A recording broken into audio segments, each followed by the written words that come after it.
शन्नो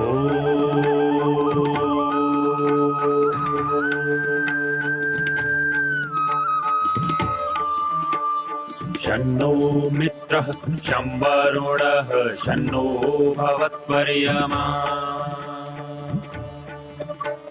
शन्न इन्द्रो बृहस्पतिः शन्नो विष्णुरुक्रमः ॐ शान्ति शान्ति शान्तिः।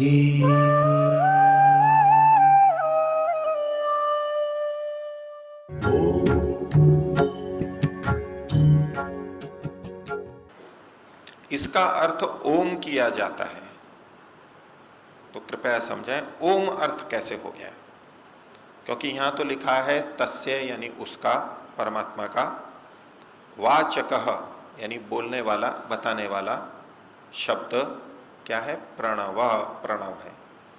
तो इस सूत्र में तो प्रणव को परमात्मा का वाचक कहा गया है, ओम को थोड़ा ना कहा गया है। यदि ओम को कहना होता तो सूत्र ये बन जाता तस्य वाचकः ओम, लेकिन यहां तो लिखा है तस्य वाचकः प्रणवः। तो जब प्रणव परमात्मा का नाम है तो हमको प्रणव फिर बोलना चाहिए, ओम क्यों बोलते हैं, ये पृष्ठभूमि इनकी। तो हमारी प्राचीन वेदों की परंपरा में अलग अलग शाखाएं होती थी, तो ऋग्वेद की शाखाओं में ओम को प्रणव शब्द से कहा जाता है। परमात्मा का नाम ओम ही है, ओम मुख्य नाम है, इस ओम शब्द को प्रणव नाम से कहा गया। अथर्ववेद में भी ओम को, अथर्ववेद की शाखा में भी ओम को प्रणव नाम से कहा जाता है। जैसे कि एक उपनिषद है मुंडकोपनिषद, ये अथर्ववेद की शाखा है, अथर्ववेदीय परंपरा की उपनिषद है। उसका एक अंश आता है प्रणवो धनु शरो ह्यात्मा ब्रह्म तल्लक्ष्य मुच्यते। एक उपमा दी गई कि प्रणव यानी ओम तो धनुष है, और उसमें जो बाण है, शर है, वो आत्मा है, और लक्ष्य क्या है, ब्रह्म है, परमात्मा है। अप्रमत्तेन वेद्धव्यम शर्वत तन्मयो भवेत्। अपनी आत्मा को तीर की तरह से परमात्मा में जाके, ब्रह्म में जाकर के टिका दें, वेद कर दें। ओम को माध्यम बनाया गया, जैसे तीर वहां तक पहुंचाया जाता है लक्ष्य तक, उसका साधन धनुष होता है, इसी तरह आत्मा को परमात्मा तक पहुंचाने का साधन ये प्रणव है, यानी ओम है। ओम को प्रणव क्यों कहा जाता है? तो प्रणव शब्द का अर्थ है कि प्र का मतलब है प्रकर्ष रूप से, अधिक, और नव का मतलब है नमन करना, स्तुति करना। जिस शब्द के द्वारा परमात्मा की प्रकर्ष रूप से स्तुति की जाती है, उसके गुणों का अधिक बखान किया जाता है, उसे प्रणव कहते हैं। प्रकर्षेण अणुयते स्तूयते ईश्वरः येन, जिस शब्द के द्वारा परमात्मा की स्तुति, परमात्मा के गुणों का वर्णन सबसे अधिक किया जाता है, उस शब्द का नाम प्रणव है, और वो है ओम। तो ओम तो एक शब्द है, परमात्मा को शिव भी कहते हैं, ब्रह्म भी कहते हैं, और बहुत सारे नाम हैं, लेकिन ये ओम नाम सबसे बड़ा क्यों है? क्योंकि इस अकेले नाम में परमात्मा के सभी गुण आ जाते हैं। महर्षि दयानंद ने गायत्री मंत्र का अर्थ करते हुए जो लिखा, ओम यह परमात्मा का मुख्य निज नाम है, मुख्य नाम है और निज उसका अपना नाम है। और फिर आगे लिखते हैं, जिस नाम के साथ सभी नाम जुड़ जाते हैं, परमात्मा के जितने भी नाम हैं, जितने भी गुण हैं, वो सब के सब इस ओम शब्द में जुड़ जाते हैं। तो ओम शब्द में सब नाम कैसे जुड़ जाते हैं, उसको थोड़ा सा समझ लें। ओम शब्द का अर्थ क्या है? इसमें ओम ये बोलते हैं, इसका मतलब है रक्षक, रक्षा करने वाला। अव धातु से यह शब्द बनता है संस्कृत में, जिसका अर्थ होता है रक्षा करना। तो जो रक्षा करने वाला है उसे ओम कहते हैं। यह तो शाब्दिक अर्थ हुआ। अब परमात्मा के किसी भी दूसरे नाम को लीजिए।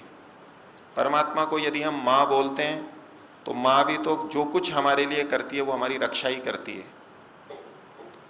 पिता कहेंगे तो पिता क्या करता है हमारा, चाहे वस्त्र दे चाहे और कुछ दे, हमारी रक्षा ही तो करता है। न्यायाधीश कहेंगे तो न्यायाधीश भी तो रक्षा ही करता है। राजा कहेंगे तो राजा भी तो रक्षा ही करता है। देव कहेंगे जो हमको देता है तो वो दे करके हमारी रक्षा ही तो करता है। जितने भी परमात्मा के नाम हैं, शिव है वो कल्याणकारी है, तो कल्याण करने में क्या करता है, हमको वस्तु देगा, ज्ञान देगा, उससे क्या होता है, हमारी रक्षा ही तो होती है। तो जितना भी उपकार है परमात्मा का, इस सृष्टि को बनाया, चला रहा है, ज्ञान दे रहा है, परमात्मा के जितने नाम हैं, जितने गुण हैं, वो सब अंततः हमारी रक्षा के लिए हैं। वो परमात्मा उन गुणों से हमारी रक्षा करता है। तो जितने नाम हैं वो भी अंततः रक्षा ही करते हैं किसी न किसी तरह। आनंद देता है तो आनंद देके भी हमारी रक्षा करता है। तो इसलिए ओम का मतलब है रक्षक, और उसमें परमात्मा के सभी नाम, परमात्मा के सभी गुण जुड़ जाते हैं। परमात्मा के अन्य गुणों, जितने भी गुण हैं उसमें से आप रक्षा का भाव हटा दीजिए कि परमात्मा न्यायकारी है लेकिन रक्षा नहीं कर रहा है हमारी, तो भाव सारा समाप्त हो जाएगा। परमात्मा मां है लेकिन रक्षा नहीं कर रहा है, तो सारा भाव ही समाप्त हो जाएगा। वो मां मां क्या हुई जो रक्षा नहीं कर रही है। परमात्मा मित्र है, और ऐसा मित्र किस काम का जो रक्षा नहीं करता है, वो मित्र मित्र ही नहीं है जो रक्षा नहीं करता है। तो परमात्मा का ये मुख्य निज नाम है, जिस नाम के साथ सभी नाम जुड़ जाते हैं, क्योंकि सबके अर्थ इसी एक अर्थ में आ जाते हैं। तो इसलिए ऋग्वेदीय और अथर्ववेदीय परंपरा में ओम को प्रणव शब्द से कहा गया, और ये योग दर्शन उसी परंपरा का ग्रंथ होने से इसने इस पारिभाषिक शब्द को प्रयोग किया, तस्य वाचकः प्रणवः। और प्रणव का मतलब उस परंपरा में जो लिया जाता है ओम, वो ही हम यहां पर लेते हैं, इसलिए प्रणव का अर्थ हुआ ओम। सामवेद की परंपरा में ओम को उद्गीत नाम से कहा जाता है। उद्गीत, वहां जब उद्गीत शब्द आएगा उसका मतलब होगा ओम। तो उत का मतलब होता है ऊंचा, अच्छी प्रकार से, जैसे उत्थान बोलते हैं हम, उत्कर्ष बोलते हैं, उत्का ऊपर की तरफ आना। और गीत का मतलब है गाना, ऊंचे स्वर से अच्छी तरह से गायन किया जाता है जिस शब्द के द्वारा परमात्मा का गुणगान किया जाता है, उस शब्द को उद्गीत कहते हैं। वहां उद्गीत का मतलब भी ओम ही लिया जाएगा, यह सामवेद की परंपरा में। अगला प्रश्न, यदि एक शरीर में केवल एक आत्मा होती है तो जब माता गर्भवती होती है उसके गर्भ में एक आत्मा के साथ 2 या 3 आत्मा भी रहती हैं। इस विषय पर संक्षेप में बताएं। जब भी आपने ही बताया है कि एक शरीर में केवल एक आत्मा वास करती है, तो बाकी आत्मा शरीर में कैसे आ सकती है? तो ये ठीक है कि एक शरीर में एक ही आत्मा रहती है, यानी उस शरीर की अधिकारिणी आत्मा, स्वाभिमानी आत्मा। अब यदि मां के गर्भ में कोई बच्चा है, उसका अपना एक शरीर है, इसी शरीर में एक और शरीर है, और उसमें जो आत्मा है वो फिर एक ही होगी। चूंकि वो शरीर की भिन्नता है, यद्यपि वो मां के शरीर में है लेकिन एक भिन्न शरीर है, एक स्वतंत्र शरीर है, उसमें भी एक आत्मा है। अब यूं तो हमारे शरीर में लाखों करोड़ों आत्माएं हैं, एक नहीं।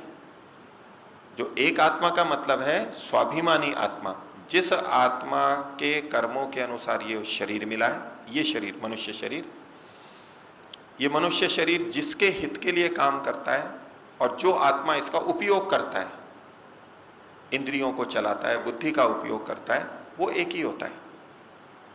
अब हमारे शरीर में बहुत सारे सूक्ष्म जीवाणु रहते हैं। हम मुख में प्रवेश करेंगे तो दांत में, जीभ में लाखों करोड़ों जीव हैं। दांत में जो हमारे सफेद सफेद मल जम जाता है प्रातःकाल या एक दो दिन अगर साफ ना करें तो, जीभ के ऊपर जो हमें सफेद सफेद मैल दिखाई देता है उसमें लाखों सूक्ष्म जीव होते हैं, करोड़ों भी कह सकते हैं। उनके अपने अपने शरीर हैं स्वतंत्र। उस शरीर में जो आत्मा है वो उसकी स्वाभिमानी आत्मा है, वो अपने कर्म के अनुसार वहां आई है। हमारी आंतों में बहुत सूक्ष्म जीव रहते हैं, प्रतिदिन लाखों उत्पन्न होते हैं, नष्ट होते हैं, उनका शरीर मल के साथ भी निकलता रहता है। हमारी त्वचा के ऊपर बहुत सूक्ष्म जीव रहते हैं। तो ये सब तो प्रकृति से होता है। जब एक शरीर में एक आत्मा का कथन किया जाता है उसका मतलब है कि ये जो शरीर मनुष्य शरीर हमारा है इसमें स्वाभिमानी आत्मा एक है। अब इस शरीर में भी जो और बहुत सारे शरीर विद्यमान हैं सूक्ष्म जीवों के, उनके तो अपने अपने आत्मा वहां हैं, उसका निषेध नहीं है। और इसके अतिरिक्त एक और तरीका है जो आत्माएं रहती हैं, वो आत्माएं कहलाती हैं अनुशयी आत्माएं। ऐसी आत्माएं जिनको अभी शरीर प्राप्त नहीं हुआ है, मृत्यु के बाद में शरीर प्राप्त करने की प्रक्रिया में है, वो अपने सूक्ष्म शरीर के साथ में है लेकिन स्थूल शरीर उनको प्राप्त नहीं हुआ है, वो आत्माएं भी हमारे शरीर में रहती हैं, रह सकती हैं। उनको कहते हैं अनुशयी आत्माएं। जिसका शरीर होता है उसको कहते हैं स्वाभिमानी आत्मा, और जो बिना शरीर के, बिना स्वयं के स्थूल शरीर के कहीं स्थिर है उसको अनुशयी आत्मा कहते हैं। वो पेड़ पौधों में, जल में, मिट्टी में, हमारे शरीर में कहीं भी हो सकती है। अगला प्रश्न, अभावात्मक ज्ञान को ज्ञान क्यों कहा? जब वस्तु के होते हुए भी बोध नहीं हुआ तो ज्ञान कैसा? उसे तो अज्ञान कहना चाहिए। आपका कथन ठीक है, वो अज्ञान है। जहां आपको जानकर उपासना में ये बताया गया होगा संभवतः, तो ज्ञान की विभिन्न स्थितियां, तो एक अभावात्मक ज्ञान की कोटि भी वहां पर बताई गई होगी। उसका मतलब यह है कि ज्ञान का न होना ये भी एक स्थिति हमारी होती है। अभावात्मक ज्ञान कहते हुए वो अज्ञान को ही बताना चाहते हैं। अभाव मतलब जिसकी विद्यमानता नहीं है, भाव नहीं है, तो ज्ञान का न होना भी अभावात्मक ज्ञान, ये कथन उसी को बताने के लिए है। निषेध किया जा रहा है, ज्ञान नहीं है। अब यूं तो अज्ञान शब्द में भी ज्ञान पढ़ा हुआ है, अ पहले लगाया या न पहले लगाया, तो उसका यह मतलब नहीं है कि ज्ञान को बताया जा रहा है, ज्ञान का निषेध किया जा रहा है। आगे, ध्यान के समय जब तक श्वासों पर मन टिकाता हूं तब तक लगभग कोई विचार नहीं उठते आते, किंतु जैसे ही ईश्वर का ध्यान करता हूं तो ब्रह्मचारियों के गाए गए मधुर भजन याद आते हैं। तो मेरे इस संगीत मधुर आवाज के प्रति राग को कैसे दूर करूं? क्या मधुर भजन संगीत सुनना छोड़ दूं? तो मधुर भजन संगीत आप अवश्य सुनिए, कोई बाधा नहीं है। और कभी ध्यान के काल में आप नियंत्रित रूप से संकल्प के साथ किसी भजन पर केंद्रित होते हैं तो वो हो सकते हैं। वहां मन को टिका करके परमात्मा का स्मरण, भक्ति, प्रार्थना कर सकते हैं। लेकिन ये भजन उपासना में तब बाधक बनेंगे जब आपने प्रारंभ तो गायत्री मंत्र किया हो और भजन की पंक्ति आ जाए। ये अनियंत्रण है, ये नहीं होना चाहिए। भजन बोलते समय यदि वेद का मंत्र आ जाता है, ये भी अनियंत्रण है। वेद मंत्र गलत नहीं है, लेकिन जहां हमने निश्चय किया उससे भिन्न जगह यदि आ जाता है, संस्कार वशात आता है, हम मन को नियंत्रित नहीं रखते हैं, तो ये दोष होता है। इसी का हमें अभ्यास करना है। धीरे धीरे मन नियंत्रित होता है और जहां टिकाना है वहीं पर ही वो टिका रहता है। और इसको राग के रूप में उस तरह इतना हानिकारक न समझा जाए। लेकिन अगर भजन सुनने की इतनी तीव्र इच्छा होती है बार बार की, और कुछ करने को मन नहीं करता, और बार बार भजन चला दिए वही वही चलता है और अन्य कार्य बाधित हो रहे हैं, तो भजनों के प्रति राग कहा जाएगा और ये हानिकारक होगा। निश्चित समय में, निश्चित मात्रा में भजनों का उपयोग साधना उपासना के लिए, भक्ति के लिए किया जा सकता है। अगला प्रश्न, ध्यान और मौन की अवस्था में साधक की मनोमस्तिष्क की स्थिति बाद में सांसारिक बाबतों की प्रतिक्रियावश अशांत एवं आंदोलित हो जाती है। मन स्थिति की अवस्था ध्यान मौन की अवस्था वाली रहे, ये संभव कैसे बनाएं संसार में रहते हुए? सबसे पहले तो यदि हमें यह विश्वास हो गया है कि ध्यान काल में मेरी अच्छी स्थिति बन जाती है, तो ये बहुत सफलता की बात है, अच्छी बात है। लोगों के साथ में उल्टा होता है। जो प्रारंभ में ध्यान करते हैं वो ये कहते हैं कि ध्यान में अधिक विचार आते हैं, व्यवहार में काम करते समय, लोगों से बात करते समय उतने विचार नहीं आते। उनका उल्टा रहता है। उनको व्यवहार काल में अन्य कार्यों में व्यस्त रहते हैं, इसलिए अंदर की स्थिति का पता ही नहीं होता। जब एकांत में ध्यान में बैठते हैं तो अंदर की चीजें दिखने लगती हैं, बहुत उल्टे सुलटे विचार आने लगते हैं, बहुत तेजी से विचार आने लगते हैं।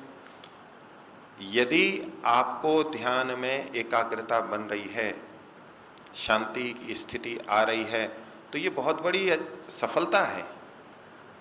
और इस पे आप ये विश्वास करें कि मैं ऐसी स्थिति ध्यान काल में तो बना पा रहा हूं। इस पे अपने पर विश्वास रखें कि इतने काल तो मैंने बनाई। ये बहुत आत्मविश्वास की बात है, गौरव की बात है। और इसके आधार पर अब हम सोच सकते हैं कि जब मैं ध्यान काल में बना सकता हूं तो अन्य काल में भी बना सकता हूं। और जैसा कि प्रश्न है, अन्य सामान्य स्थितियों में ये ठीक रखते होंगे, लेकिन जब विपरीत स्थिति आती है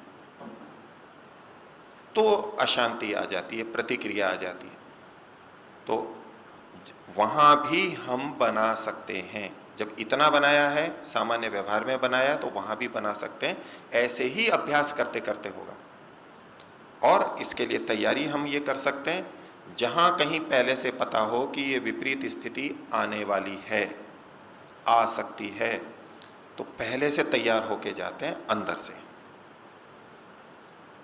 एक तो हम वैसे तैयार होके जाते हैं जैसे कि अस्त्र शस्त्र लेके जाते हैं, वो भी एक तैयारी है बाहर की।